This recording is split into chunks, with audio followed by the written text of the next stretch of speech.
Hi, my name is Shorty, and I will explain what a home UPS system is. This is Invertech's smallest home UPS system, which comprises of a 1000-watt inverter charger and two 225 amps deep cycle battery. This equipment will automatically and instantly switch on during a blackout, so that your appliances keep running. It is capable of running all your lights, TVs, fans, security cameras, computers, gate motors, etc. for around 6 to 8 hours. And if you need more time, more batteries may be added. Also, you may use a big inverter for a larger home. This is how it works. The current comes in from GPL into the inverter and then out again to your breaker panel, where your appliances get power from. When there is a blackout, the inverter instantly switches on to pull current from the deep cycle batteries connected. So to cause a blackout, I will disconnect power, and let's observe how fast the automatic switchover operates. Here goes the blackout. As you can see, that we are now running on battery power for the next 6 to 8 hours, and our appliances did not suffer a blackout. When the current returns,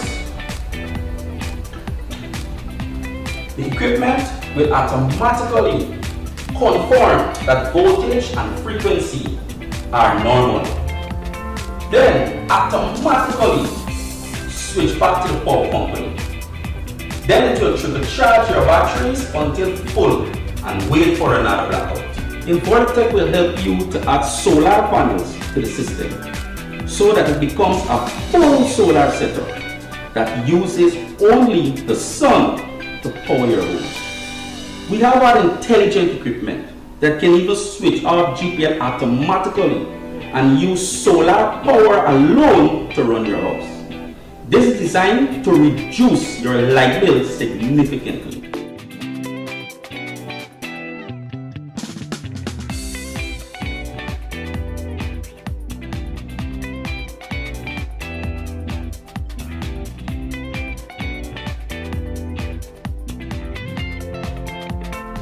Thank you guys for your time today.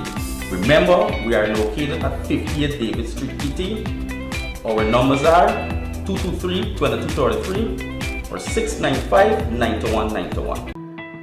This evening, man charged with failure to stop after he ran over a pedestrian who was lying on the roadway. Mid-morning fire raised a section of a mosque in Sisters Village. Additional and later daily departure time from both SUPENAAM and PARIKA ferry service announced. In the region, killings of environment defenders hit record high in Latin America, and internationally, Democrats shift blame for Afghanistan withdrawal chaos to Trump. Greetings and welcome to another edition of Channel 2 Headline News Update. I am Baby Bacchus. Thank you for joining us. We began this evening's newscast with tragic news. The owner of Wireless Connections and 93.1 FM, Maxwell Tom, died today at the Lillian Dock COVID Center. With COVID-like symptoms, he was admitted to the Georgetown Public Hospital complex on Saturday and later moved to the Lillian Dock COVID Center. Tom, who celebrated his birthday yesterday, succumbed earlier today to the dreaded disease. Maxwell Tom was also known for his morning gospel program on 93.1 FM, The Gospel Plane.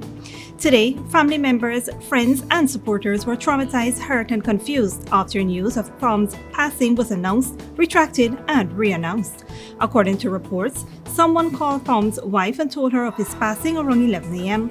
However, when media operatives contacted Minister of Health, Dr. Frank Anthony, around 11:47 a.m., he said he was informed that Tom was still alive, giving the family hope for his recovery. The family, after further inquiries, learned that he indeed died around 11 a.m.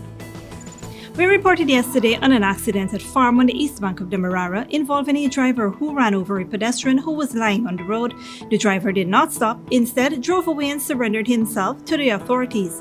Today, the driver appeared in court and was charged for his failure to render assistance to the victim. Esther Sobers has more. 22-year-old Jalil Henry appeared at the Diamond Magistrate Court today, charged with failure to stop after an accident and failure to render assistance. Henry was a driver of motorcar PZZ 7322, which was involved in a fatal accident on Sunday, September 12th, that claimed the life of a 23-year-old Ishwar Mohan at Farm Housing Scheme Public Road, East Bank, Demerara. Henry appeared before Principal Magistrate Judy Lachman. He pleaded not guilty to both charges and was released on $20,000 bail each. According to reports, the car was proceeding north along the public road at a fast rate and ran over Mohan. Mohan was lying on the western side of the road. Mohan's body was dragged some distance away. The driver did not stop but instead drove to the Providence police station and reported the matter. The pedestrian was picked up and taken to the Diamond Diagnostic Center where he was pronounced dead. A post-mortem examination given the cause of his death as multiple crush injuries. Henry will return to court on September 27, 2021. For Channel 2 Headline News, Esther Sobers. Thanks, Esther. A mid-morning fire suspected to be electrical in origin destroyed a portion of a mosque at the Sisters village on the west bank of Demerara. Riyad Khan, who oversees the operations of the mosque, said around 8:30 a.m. he was on the third floor of the building when he heard persons shouting "Fire, fire." The man said when he came out, there was a lot of smoke emitting from the ceiling. The section of the mosque which was destroyed was an extension of the building that was only recently constructed. The damage is estimated to be around $7 million. At the time of the fire, classes were ongoing in a separate part of the structure. However, no one was injured. Investigations are ongoing. Don't go away after the break. Fatal accident in Essequibo's West Bank and additional and later daily departure time from both SUPENAAM and PARIKA ferry service announced.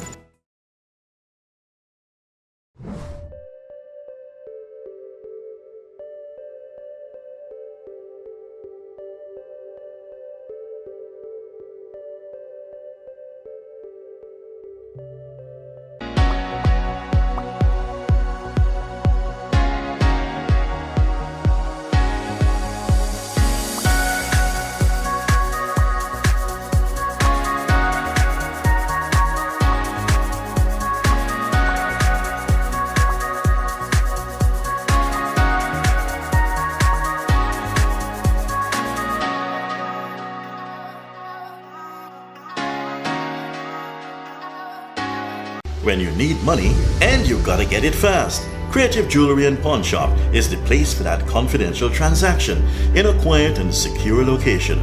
You'll get the highest value per pennyweight for your gold and also enjoy the lowest interest rates and longest payback period too. Yes, for that instant transaction to solve a pressing financial problem. That Creative Jewelry and Pawn Shop, 46 Boyle Place, that's between the Ministry of Housing on Brick Dam and White Castle Fish Shop. Be your first and only choice. Creative Jewelry and Pawn Shop, safe and sound, solid and secure, always there for you. Telephone 231-7878 and 223-8955. For decades, milk has remained the same, until now. Introducing the Great Dairy Full Cream Milk from Alabama Trading. Enriched with vitamins A to D and calcium to promote healthy teeth, strong bones, and vitality. Great Dairy Milk is delicious and fortified to encourage healthy cell growth within the body. No wonder it's the #1 brand of milk produced in Ireland. Now available nationwide in 400-gram packages at leading supermarkets and wholesale vendors. Distributed by Alabama Trading. Welcome to Kissoon's Furniture. Find everything you need for your home and more under one roof in our newly decorated showroom. Our locally crafted furniture has been perfected over the last 60 years. From our hands to your home, we also bring to you our newly introduced lines of imported furniture and sleep center, where you can find a wide range of beds and mattresses. Kissoon's Furniture, furnishing homes for over 60 years. Survival Shopping Complex brings to you its delivery service, Shop Through WhatsApp. This process is simple. All you need to do is call or message your grocery list to 613-9683 and we will select your items for you and have them delivered directly to you, even out of town. This is convenient because we can stay on the phone with you as we select your favorite brands. We're happy to do your shopping for you. Contact us on WhatsApp today and shop Price Smart at Survival Shopping Complex. Welcome back. The Ministry of Public Works, Transport and Harbour Department announced yesterday that an additional and later daily departure from both SUPENAAM and PARIKA will be available commencing Friday, September 17, 2021. The latest departure of each day would be at 6:30 p.m. The daily schedule will be as follows. The first boat leaves at 5 a.m., second boat between 10 a.m. to 12 p.m., third boat 4 p.m. and the latest boat departs at 6:30 p.m. This is a direct response to the request of traveling public and will facilitate both businesses and individuals. A motorcar and a motorcycle were involved in a serious collision on the west coast of Berbice. Esther Sobers has more. 2 persons are now hospitalized and a third arrested after a serious collision on the number 3 Village Public Road, West Coast, Berbice last evening. According to police investigations, motorcar HD 1497, driven by 25-year-old Mohammed Hakim of Cotton Tree Village, West Coast, Berbice, was traveling east on the public road, while motorcycle CK 1542, driven by 31-year-old Joseph Benjamin of Mirzurg, Wakenham, Essequibo Islands, was traveling west in the opposite direction. The motorcar, for an unknown reason, ended up in the southern part and collided with the motorcyclist. As a result of the collision, the driver of the motorcycle received lacerations to his forehead, and the pillion rider, 48-year-old Davindra Reeknath, received a puncture wound to his thigh. They were both taken to the Fort Wellington Public Hospital in a conscious state. They were seen and examined by a doctor on duty who treated and admitted the pillion rider for observation and transferred the motorbike driver to the New Amsterdam Public Hospital and admitted as a patient. A breathalyzer test conducted on the driver of the motor car showed 0 micrograms of alcohol in his breath. The driver is in police custody. A notice of intent to prosecute was issued to him. For Channel 2 Headline News, Esther Sobers. Thanks, Esther. An accident at Bokal on the west bank of Essequibo has taken the life of 1 passenger and injured several others. Here again is Esther Sobers. 1 man is now dead and 5 injured in an accident at 49 km Bokal Road, Region 3. Dead is Damian Culpepper, only name given, a passenger in the Toyota Hilux GJJ2153. Inquiries revealed that the Toyota Hilux, driven by 24-year-old Zulikar Budu, was going in the interior and was driving at about 50 to 60 miles per hour, going around a turn down a hill and was going up another hill when he entered a hole on the road and lost control and toppled once. Those injured are Big Auntie, her daughter Zani, Damian, a 3-year-old boy, among others. As a result, Culpepper suffered injuries about his body and was taken to the Saudi Public Hospital, where he was seen and examined and pronounced dead on arrival. For Channel 2 Headline News, Esther Sobers. Thanks, Esther. Don't go away after the break. Killings of environment defenders hit record high in Latin America, and Democrats shift blame for Afghanistan withdrawal chaos to Trump. But before that, here's the bridge retraction schedule.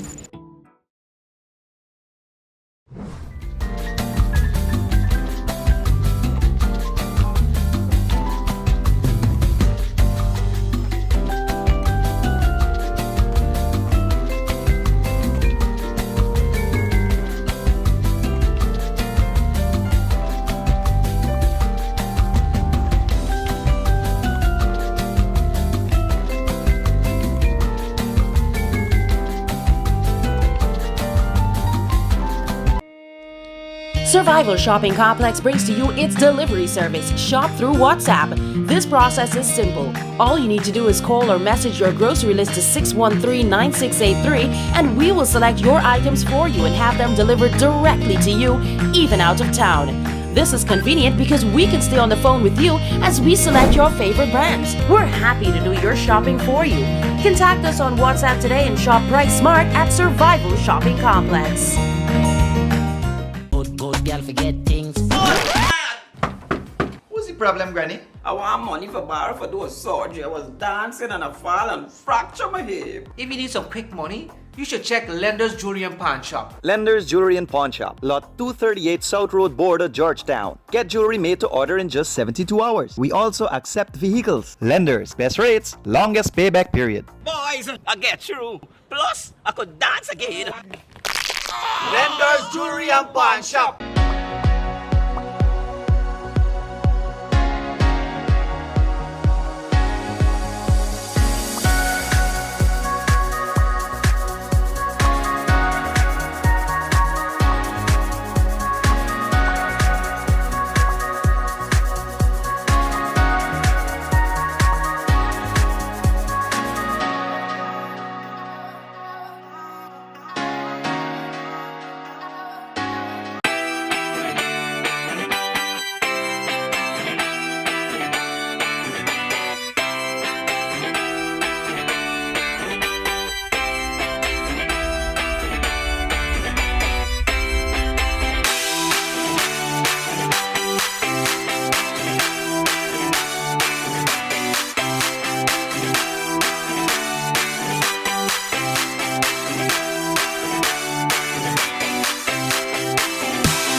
Taxi service, transportation for every occasion, short drop, airport, weddings, funerals, and much more. We're located at Lot H. Durbin and Vicingen Road, next to Green City Bar.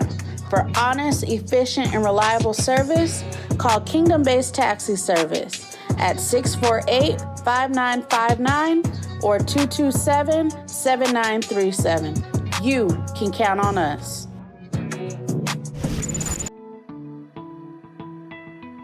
Welcome back. Now we take a look at news in the region and around the world. Murders of environment and land defenders hit a record high in 2020, according to a report from the campaign group Global Witness. According to the group, 227 people were killed while protecting land, rivers, and natural resources. Latin America's, home to the world's richest biodiversity, remains the deadliest place for environmental activists and defenders. Al Jazeera's Alessandro Rampietti reports. Despite COVID-19 restrictions, last year was the deadliest on record for environmental activists. A trail of blood that campaign group Global Witness says killed 227 people around the world. Like Malunge Xakasa's mother, Fikile, who was shot dead in her living room for campaigning about an open cast mine in South Africa. My mom wasn't against the mine. My mom was just a person who wanted to make sure that all proper procedures are followed so that both the mine and the community do gain from this. The report paints a harrowing picture of escalating violence against defenders. Latin America remains the deadliest place for them. Latin America has, obviously, is very rich in natural resources and also sadly very rich in development projects, and therefore potential for conflict between communities living in and around those resources, indigenous peoples group, and those companies who want to undertake development projects and very often don't consult with those communities. Way too many occasions, sadly, these people who are taking a peaceful stand are murdered. Colombia topped the list with 65 deaths, more than doubled in Mexico in second place. A murderous trend that has only worsened since the signing of a peace deal in the country in 2016 that has opened larger parts of the country to extractive industry and new fights for resources. Colombian human rights groups place the blame on the government for failing to protect activists and siding with the companies exploiting the resources. It's the lack of a policy of guarantees for those exercising social and environmental leadership. And we see it when politicians fail to ratify international agreements like Escazú that failed to pass in Congress. People on the front lines, like Mexican activist Matias Valenzuela, who fights criminal groups controlling illegal mines in the Sonora Desert, says he knows his life is on the line. I do feel afraid that I will be harmed. I could be murdered, I could be harmed physically or harmed spiritually.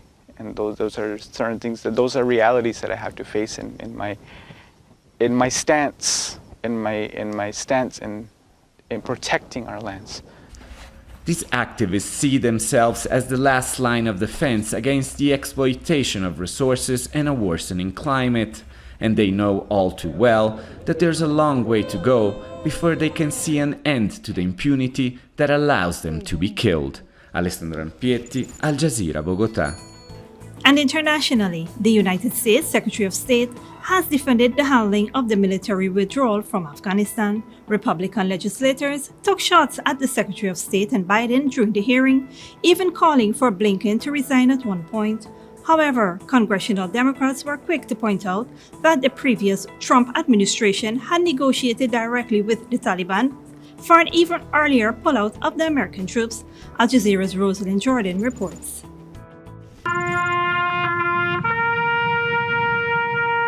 On Monday, those who loved U.S. Navy Corpsman Max Sovyak said goodbye to him at his high school stadium in Ohio. 600 kilometers away in Washington, legislators demanded to know why Sovyak and 12 other members of the U.S. military were killed during the evacuation of Afghanistan. Indeed, why the Biden administration felt now was the time to end its military presence and leave the country in the hands of the Taliban. The anger was largely driven by Republicans. Your bizarre abandoning of Bagram airfield led directly to 13 Marines murdered in Kabul. You should resign. We abandoned Americans behind enemy lines. We left behind the interpreters who you, Mr. Secretary, and the President both promised to protect. I can summarize this in one word: betrayal. Secretary of State Antony Blinken was the administration official summoned to be held to account. His message: President Joe Biden's hands were tied. When President Biden took office in January, he inherited an agreement that his predecessor had reached with the Taliban to remove all remaining forces from Afghanistan by May 1st of this year. Blinken said the administration did all it could to get U.S. citizens, permanent residents, and Afghans who had worked with the U.S. military out of the country before August 31st. He admitted no one thought Afghan troops would fold so quickly or that President Ashraf Ghani would flee. And he tried to focus on the positives. Tens of thousands evacuated as quickly as possible. International agreement, the Taliban would be punished if it harmed women and girls. Humanitarian aid increased. While Democratic legislators were largely sympathetic, there was still some skepticism. And it seems absurd, at least in retrospect, to think that the average Afghan grunt would fight in the trenches while seeing those who were best connected desperate to flee in a matter of days. Blinken didn't satisfy all of the representatives' complaints, and that's to be expected. Blinken also didn't give the representatives what some of them wanted to hear: a promise that the U.S. military is going back to Afghanistan to serve as a check on the Taliban's power. On one point, the Secretary and the Congresspeople agreed. They would make sure the more than 2,600 forces killed in Afghanistan over 20 years of war did not lose their lives in vain. Rosalind Jordan, Al Jazeera, Capitol Hill. And finally, the UN's human rights chief has urged Ethiopian government and Tigrayan forces to be held accountable for alleged human rights violations, including extrajudicial killings and torture. Al Jazeera's Habib Morgan reports. Torture, killings, and sexual violence. These are just some of the findings of a 5-month investigation by the UN Human Rights Commission into alleged atrocities committed in Ethiopia's northern Tigray region. The investigations were launched following reports of war crimes committed by the Ethiopian government as it sought to defeat the Tigrayan People's Liberation Front, or TPLF. Both the United Nations and Ethiopia's Human Rights Commission took part in the investigations. Allegations of human rights violations have continued to implicate government forces and its allies. We have received disturbing reports that local fishermen found dozens of bodies floating along the river crossing between Western Tigray and Sudan in July. Some allegedly had gunshot wounds and bound hands, indications that they might have been detained and tortured before being killed. The report also includes accusations of Tigrayans being arrested based on ethnicity, including in the Ethiopian capital Addis Ababa. Fighting has continued unabated and has expanded to neighboring Afar and Amhara regions. Together with other pockets of intercommunal violence, the conflict risks spilling over to the whole Horn of Africa. The Tigray conflict started last November after the government launched an offensive against the TPLF. The group dominated Ethiopia's politics for nearly 3 decades before being removed from power in 2018. 3 weeks into the war, Ethiopia's government declared victory, but the fighting hasn't stopped. In June, the Tigrayan Defense Forces retook the regional capital Mekelle and other major cities. But since then, the conflict has spread to other parts of Ethiopia, with accusations the TPLF is killing and displacing civilian populations. Ethiopia's Attorney General has called on the international community to recognize violations by the TPLF. It is high time that the world wakes up to the reality that the TPLF is the aggressor and not the victim in this tragedy. The war has displaced more than 2 million people in Tigray alone. Hundreds of thousands have also been displaced in Amhara. Nearly 400,000 are facing famine, as the government continues to block access to Tigray, and more than 60,000 have fled to neighboring Sudan. First, the bombing started inside the city. I saw a lot of people killed, shot inside my own city. I saw them with my own eyes. I saw people slaughtered. That's why I couldn't stay and fled and came to Sudan. In Ethiopia, people find themselves caught in a conflict that is expanding. The government has called on all those able to join the fight against the TPLF. Both sides are unwilling to concede defeat, raising concerns of more atrocities and human rights violations to come. Hiba Morgan, Al Jazeera. And that is it for today's regional and international news. Here now is your 3-day weather forecast.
And that is it for this edition of Channel 2 Headline News Updates. Tune in on Wednesday at 7 p.m. for another episode.